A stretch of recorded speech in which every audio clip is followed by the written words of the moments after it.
जरा कल्पना कीजिए कि किसी इंसान का जन्म उसकी जिंदगी की सबसे बड़ी उपलब्धि, मतलब मान लीजिए कोई अल्टीमेट रियलाइजेशन या इनलाइटनमेंट, और फिर अंत में उसका देहांत। ये तीनों ही घटनाएं कैलेंडर के बिल्कुल एक ही तारीख को घटे। हाँ, मतलब अगर हम इसे सिर्फ सांख्यिकी या स्टैटिस्टिक्स के चश्मे से देखें तो इन तीनों घटनाओं का ऐसे एक ही दिन पर अलाइनमेंट होना ये लगभग असंभव लगता है। राइट। लेकिन ईसा पूर्व 623 में एक ऐसा ही अकल्पनीय अलाइनमेंट शुरू हुआ था जिसने आगे चलकर दुनिया के इतिहास और मानव चेतना की दिशा को हमेशा के लिए बदल कर रख दिया। बिल्कुल। और इसी अलाइनमेंट ने इतिहास में एक ऐसी तारीख को जन्म दिया जिसे हम आज वैशाख पूर्णिमा या वेसाख के नाम से जानते हैं। बौद्ध धर्म में इसे त्रिविध पावन दिवस या ट्रिपल ब्लेस्ड डे कहा जाता है। तो आज की हमारी इस गहन चर्चा में हम सिर्फ ये नहीं देखने वाले कि इस दिन क्या क्या हुआ था, बल्कि हमारा उद्देश्य उन मैकेनिज्म्स को अनपैक करना है जो बताते हैं कि हजारों साल पुरानी इस ऐतिहासिक तारीख का आज के हमारे इस मॉडर्न और तनाव भरे जीवन में क्या काम है। एग्जैक्टली। और इस डीप डाइव के लिए हमारे पास जो स्रोत हैं, जैसे सम्राट अशोक के समय के पुरातात्विक साक्ष्य, जातक कथाएं और सुत्त पिटक के प्राचीन ग्रंथ, वो इस दिन को सिर्फ एक अंधी आस्था के नजरिए से नहीं बल्कि एक बहुत ही ठोस ऐतिहासिक जमीन पर खड़ा करते हैं। हाँ, और ये ऐतिहासिक जमीन ही सबसे दिलचस्प हिस्सा है।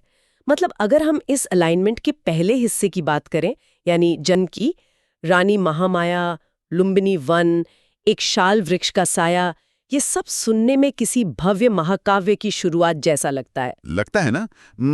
अक्सर ऐसी प्राचीन घटनाओं को लोग सिर्फ एक मिथक या कहानी मान लेते हैं। लेकिन इसके पीछे ठोस सबूत है ना? हाँ, बिल्कुल। इस महाकाव्य जैसी लगने वाली घटना का सबसे मजबूत ऐतिहासिक लंगर है सम्राट अशोक का लुम्बिनी स्तंभ लेख, जिसे हम रुम्मिन्देई पिलर एडिक्ट भी कहते हैं। अच्छा, तो ये पिलर मतलब उस जगह पर है जहां जन्म हुआ था। एग्जैक्टली। आप देखिए, जब हम 2500 साल पुरानी किसी घटना की बात कर रहे होते हैं तो अक्सर हमारे पास केवल पीढ़ी दर पीढ़ी सुनाई गई कहानियां ही होती हैं। जातक कथाओं की जो प्रस्तावना है, जिसे निदान कथा कहा जाता है, उसमें इस जन्म का बहुत ही विस्तृत वर्णन मिलता है। राइट। लेकिन ईसा पूर्व 3री शताब्दी में, मतलब बुद्ध के समय के लगभग 300 साल बाद, जब सम्राट अशोक अपने आध्यात्मिक सफर पर निकले तो उन्होंने लुम्बिनी में ठीक उसी जगह पर एक विशाल पत्थर का स्तंभ खड़ा किया। वाओ, इतिहास के नजरिए से देखें तो ये बहुत बड़ी बात है। बहुत बड़ी बात है, क्योंकि उस पत्थर पर ब्राह्मी लिपि में बहुत ही स्पष्ट रूप से उकेरा गया है कि यहाँ शाक्यमुनि बुद्ध का जन्म हुआ था। मतलब ये तो ऐसा हो गया जैसे किसी ने एक टाइम कैप्सूल छोड़ दिया हो जो सीधे तौर पर उस वैशाख पूर्णिमा की घटना को वैलिडेट कर रहा है। हाँ, आप कह सकती हैं। ये बात आस्था को निकालकर सीधे ठोस ऐतिहासिक प्रमाण में बदल देती है।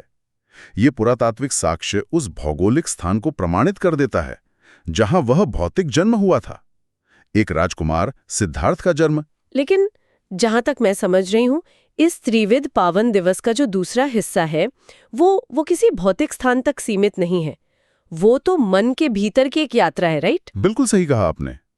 29 वर्ष की उम्र में महल और उसकी विलासिता को छोड़ देना और फिर 35 वर्ष की आयु में बोधगया में निरंजना नदी के तट पर उस बोधि वृक्ष के नीचे बैठना। हाँ, और यहीं से सिद्धार्थ के बुद्ध बनने की प्रक्रिया पूरी होती है।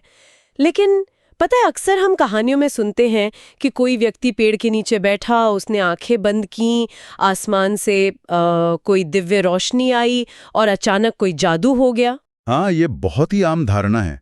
एक ही रात में सारे रहस्य खुल गए, ऐसा लगता है लोगों को। एग्जैक्टली। लेकिन जो स्रोत हमारे सामने हैं, जब हम उन्हें गहराई से पढ़ते हैं तो तस्वीर पूरी तरह से बदल जाती है। मतलब ये कोई रातों रात हुआ चमत्कार तो नहीं था। बिल्कुल नहीं। इसके पीछे पूरे 6 साल का एक बेहद भयानक और लंबा संघर्ष था। तो क्या उस दौर के ग्रंथों में इस बात का कोई जिक्र है कि ये ज्ञान प्राप्ति असल में कैसे काम कर रही थी? मतलब क्या ये कोई वरदान था या इंसान के दिमाग की कोई गहरी, एक तरह से साइकोलॉजिकल सर्जरी थी? ये बहुत ही बेहतरीन सवाल है। अगर हम मध्यम निकाय के अर्य परेसना सुत्त और महासच्चक सुत्त के पन्नों को पलटें तो एक बहुत ही कठोर और स्पष्ट तस्वीर सामने आती है। अच्छा, उनमें क्या लिखा है? इन सुत्तों में बुद्ध ने खुद अपने उन 6 सालों के संघर्ष का बहुत बारीकी से वर्णन किया है। महल से निकलने के बाद उन्होंने सीधे उस दौर के जो सबसे बड़े और सिद्ध गुरु थे, आलार कलाम और उद्दक रामपुत्र, उनसे शिक्षा ली।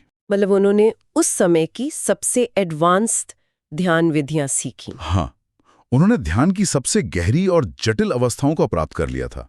लेकिन उन्होंने महसूस किया कि मन के सबसे गहरे स्तर पर जो अज्ञानता की जड़ें हैं, वे अभी भी जस की तस मौजूद हैं। ओहो, मतलब उस समय भारत में जो सबसे एडवांस्ड माइंड टेक्नोलॉजी मौजूद थी, वो भी उन्हें अंतिम आज़ादी नहीं दे पा रही थी। मन के ऊपरी सतह पर तो शांति थी, लेकिन भीतर के जो क्लेश थे वो खत्म नहीं हुए। एग्जैक्टली। और उसी विफलता के बाद उन्होंने वो रास्ता चुना जिसे घोर तपस्या या एक्सट्रीम एसेटिक प्रैक्टिस कहा जाता है। वो शरीर को कष्ट देने वाला रास्ता। हाँ, उस समय ये एक आम धारणा थी कि शरीर को जितना अधिक कष्ट दिया जाएगा, आत्मा उतनी ही शुद्ध होगी। सुत्तों में, मतलब आप सुत्त पढ़ेंगे तो उसमें बहुत ही ग्राफिक वर्णन है। ग्राफिक? जैसे कि उन्होंने सांस रोकने के ऐसे अभ्यास किए जिससे उनके कानों से भयंकर आवाजें आने लगीं।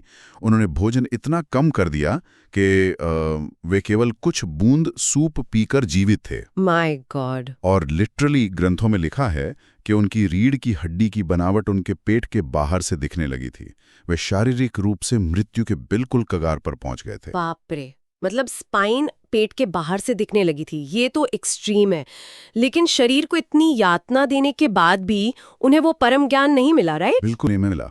यहाँ एक बहुत बड़ा रियलाइजेशन होता है कि शरीर को कमजोर करके या भूखा रखकर जो मानसिक अवस्था बनती है, वो शांति की तो नहीं हो सकती, बल्कि वो एक अलग तरह के तनाव और विभ्रम की होती है। हाँ, ये बहुत बड़ा पॉइंट है। मतलब भूखे पेट को इतनी गहरी मनोवैज्ञानिक लड़ाई कैसे लड़ सकता है? एग्जैक्टली। और यहीं पर उन्होंने मध्यम मार्ग की खोज की। उन्होंने दोबारा भोजन ग्रहण किया, अपने शरीर को मजबूत किया और फिर उस वैशाख पूर्णिमा की रात बोधि वृक्ष के नीचे बैठे, जहां उन्हें फाइनली वो एनलाइटनमेंट मिला। हाँ, और यहाँ जो प्रक्रिया उन्होंने अपनाई, जिसे हम विपश्यना कहते हैं, उसका मैकेनिज्म बहुत ही वैज्ञानिक है। इस मैकेनिज्म को समझने के लिए हमें इंसान की न्यूरोलॉजिकल और मानसिक आदतों को देखना होगा। अच्छा, वो कैसे? आमतौर पर क्या होता है, जब भी हम शरीर पर कोई सुखद संवेदना महसूस करते हैं तो हमारा मन राग या वासना, जिसे क्रेविंग कहते हैं, वो पैदा करता है। और जब कोई दुखद संवेदना होती है तो द्वेष या एवर्जन पैदा होता है। इंसान का मन लगातार इसी रिएक्शन के लूप में फंसा रहता है। तो मूल रूप से इंसान का दिमाग एक तरह से कंडीशन हो चुका है। कुछ अच्छा लगे तो उसे पकड़े रहने की कोशिश करो, और कुछ बुरा लगे तो बस उससे भागो। और यही लूप सारी बेचैनी का कारण है। बिल्कुल सही। तो बुद्ध उस रात इस ऑटोमेटिक रिएक्शन सिस्टम को हैक कर रहे थे। वे अपने मन को ये ट्रेनिंग दे रहे थे कि महसूस सब कुछ करो लेकिन रिएक्ट मत करो। वाह, ये बिल्कुल सटीक व्याख्या है। विपश्यना इसी न्यूरोलॉजिकल लूप को तोड़ने का तरीका है। उस रात उन्होंने अपने शरीर की हर संवेदना को, चाहे वह अत्यधिक दर्द हो या परमानंद, बिल्कुल तटस्थ होकर केवल एक दर्शक की तरह देखा, एक ऑब्जेक्टिव ऑब्जर्वर बनकर। राइट।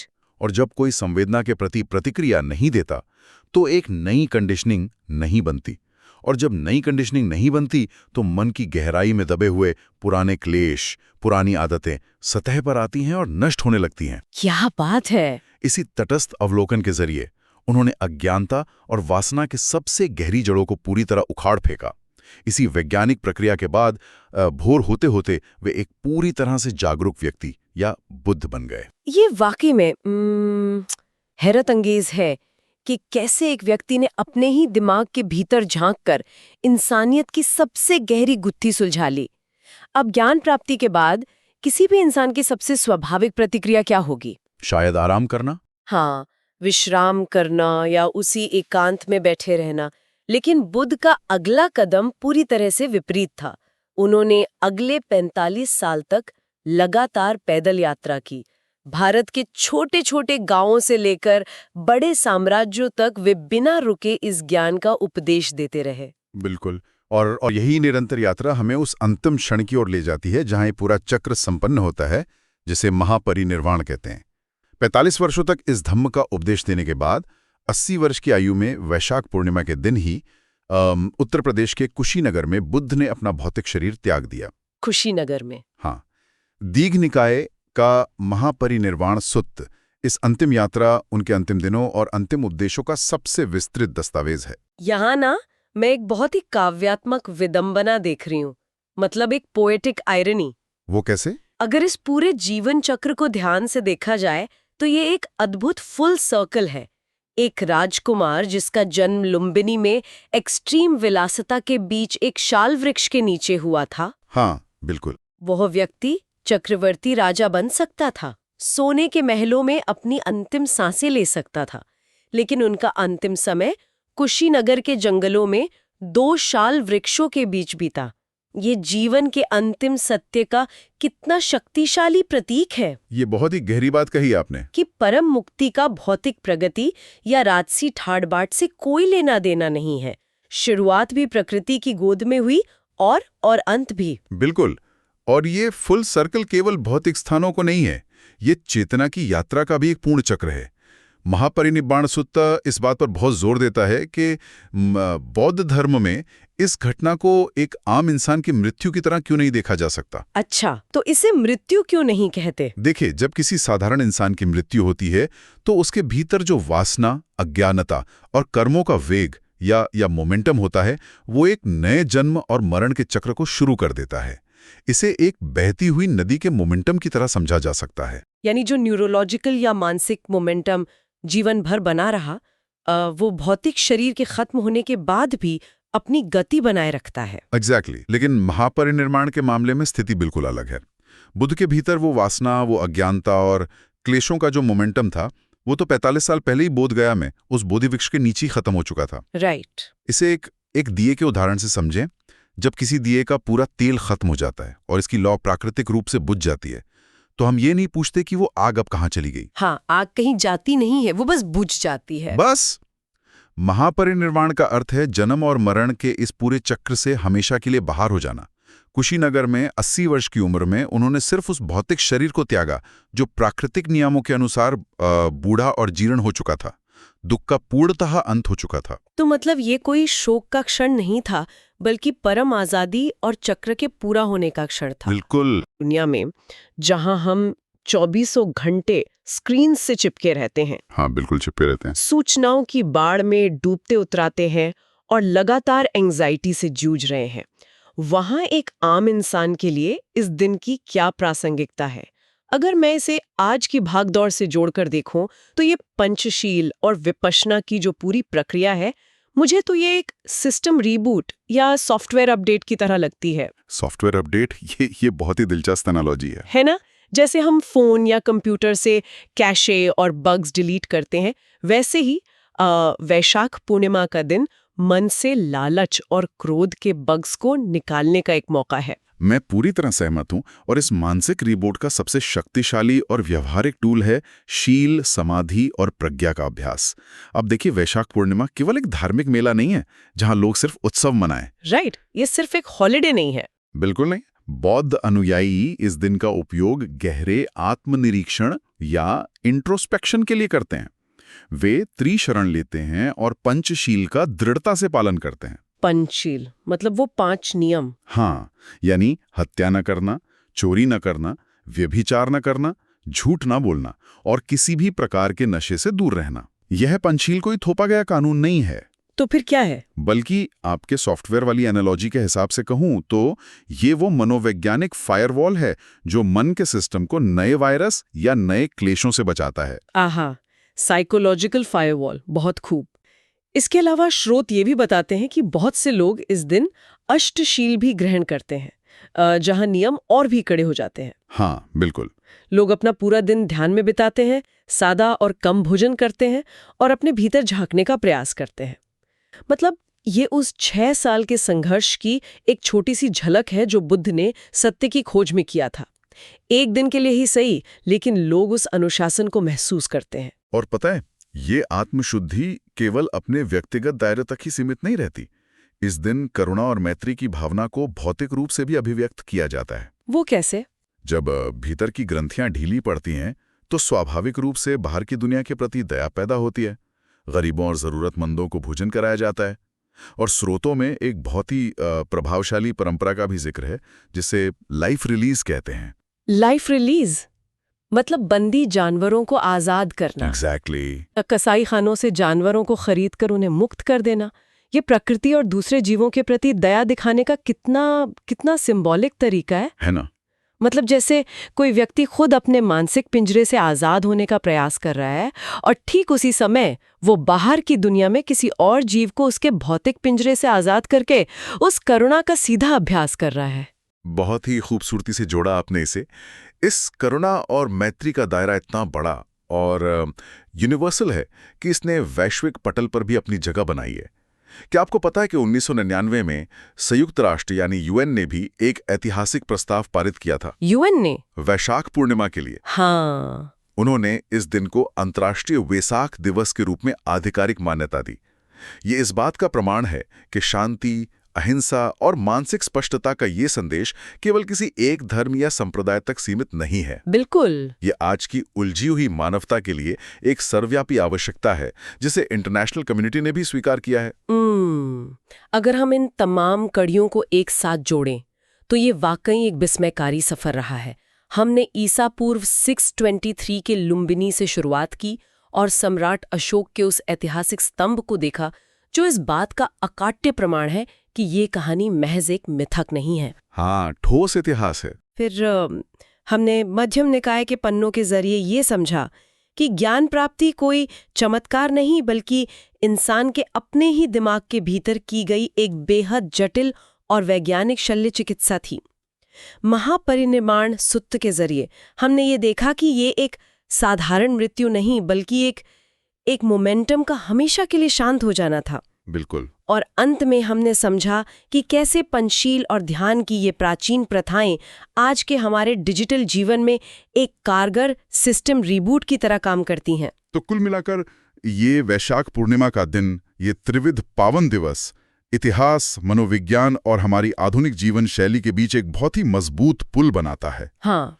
ये दिन केवल पीछे मुड़कर हजारों साल पुरानी घटनाओं को याद करने का दिन नहीं है। ये वर्तमान में खड़े होकर अपने ही मन के भीतर चल रही हलचल को देखने, उसे समझने और उसे हमेशा के लिए शांत करने का एक स्पष्ट ब्लूप्रिंट देता है। और इसी ब्लूप्रिंट के साथ सुनने वालों के लिए इस गहन चर्चा के बिल्कुल आखिरी पड़ाव पर मैं एक बहुत ही गहरे और सोचने पर मजबूर करने वाले विचार के साथ इसे समाप्त करना चाहूंगी। बिल्कुल, बताइए।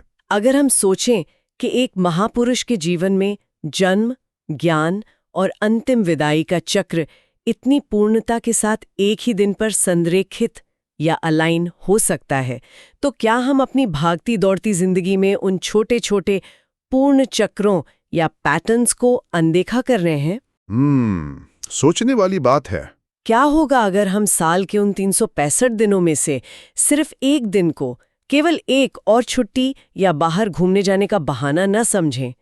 क्या होगा अगर हम उस एक विशेष दिन का उपयोग अपने मन के उस लगातार चल रहे शोर को पूरी तरह से बंद करने और अपने नैतिक और मनोवैज्ञानिक सिस्टम रिबूट के लिए करें?